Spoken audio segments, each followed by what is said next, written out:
Сәлеметсіздер ме екінші сынып білім алушылары? Қазір бізде қазақ тіл сабағы. Бүгінгі сабағымыздың тақырыбы антоним дегеніміз не?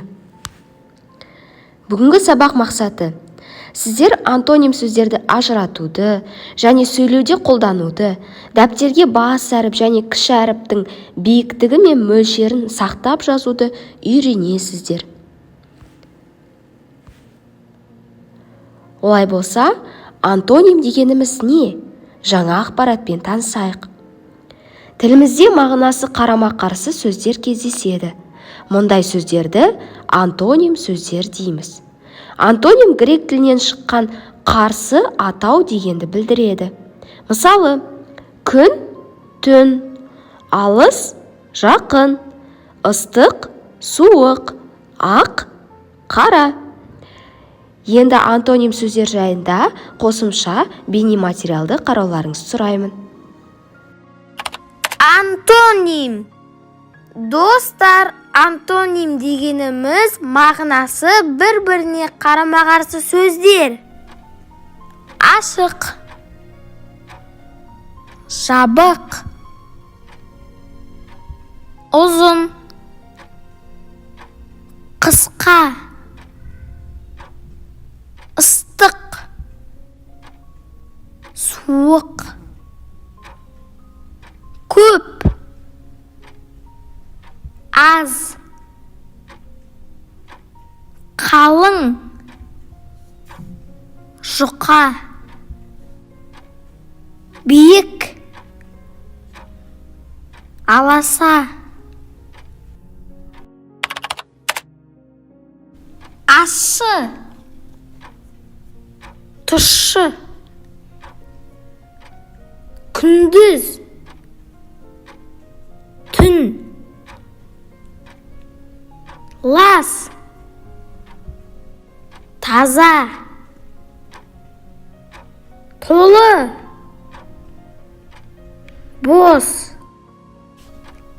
сол, оң, ауыр, жеңіл. Антоним сөздермен танысып шықтық. Дәптерлеріңізді ашып, бүгінгі күнді жазайық. 10 қаңтар сынып жұмысы. Оқулығымыздың 7 бетін ашып, 5 жаттығуға назар аударайық. 5 жаттығуда сіздерге өлең берілген. Өлеңді дауыстап, түсініп оқып шығыңыздар.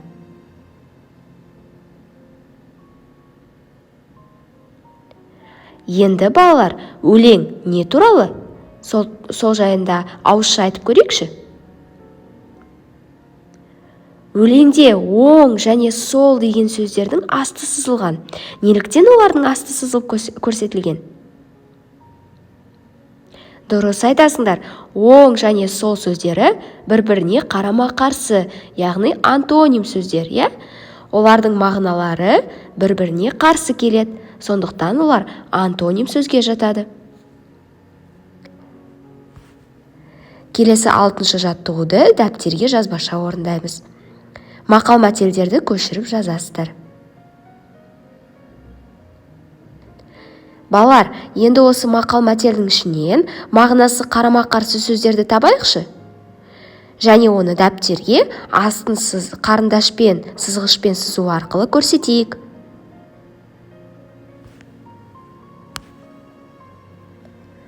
Естеріңізде болсын, антонимдердің мақал-мәтелдерде жиі қолданылады.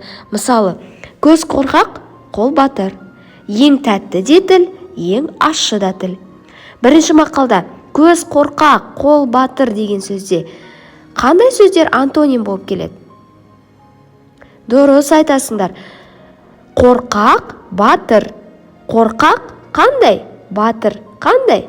Яғни екі сөз бір-біріне қарсы мәндес. Екінші мақал-мәтелге назар аударайық. Ең тәтті де тіл, ең ащы да тіл. Осының ішінде қай сөздер бір-біріне қарсы мәндес сөздер? Тәтті, ащы. Екеуі антоним сөздер. Сонымен қорытынды жасайық. Антоним дегеніміз не? Антоним дегеніміз мағыналары бір-біріне қарама-қарсы сөздер. Енді соңғы қалыптастырушы бағалау тапсырмасын орындайық.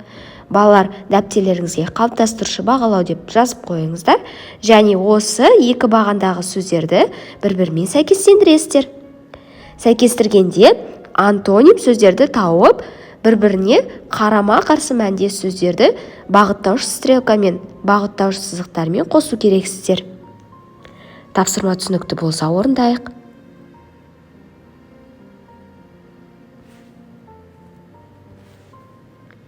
Енді сабағымызға кері байланыс жүргізейік. Балалар, дәптерімізге бүгінгі сабақ бойынша алған білімдеріңізді қорытындылайсыздар. Менің ойымша, бүгінгі сабақта сіздердің ойларыңызша түсінікті болды ма, жоқ па? Себебі, егер сабақ түсініксіз болса, не себепті түсініксіз болған жоқ? Қай жері түсініксіз болған жоқ? Мысалы, қай тапсырма сіздерге қиындық тудырды? Қай тапсырманы орындағанда сіздер түсінбей қалдыңыздар? Қорыта айтқанда, яғни бүгінгі сабақта түсінікті болған, түсініксіз және қандай сұрақтарыңыз бар? Сол жайында кері байланыс жазып, маған жіберуді ұмытпаңыздар. Үй жұмысын жазып алайық. Оқулығымызда 8-ші бетте 8-ші жаттығу. Бұнда сіздерде тор көздер берілген. Олардың ішіне сөздің мағынасына қарама-қарсы сөздер тауып жазу керексіздер. Ескі сөзі. Мысалы, ескі сөзіне қарама-қарсы сөз қандай сөз? Ескі деп жазасыздар, сосын сызықша қойып, қарсы мәндес сөзін жазасыздар. Астына жақсы деген сөз жазып аласыздар, одан кейін қасына сызықша қою арқылы қарсы мәндес сөзін табасыздар. Сіздерде 6 сөз шығу керек. Және осы 6 сөздің ішінен 2 сөзді қатыстырып, яғни 2 антоним сөзді, мысалы, ескінің қарсы мәндес сөзін алып, оған сөйлем құрастырып жазу керексіздер. Үй жұмысы түсінікті болса, кірісейік. Сабағымыз аяқталды. Сау болыңыздар.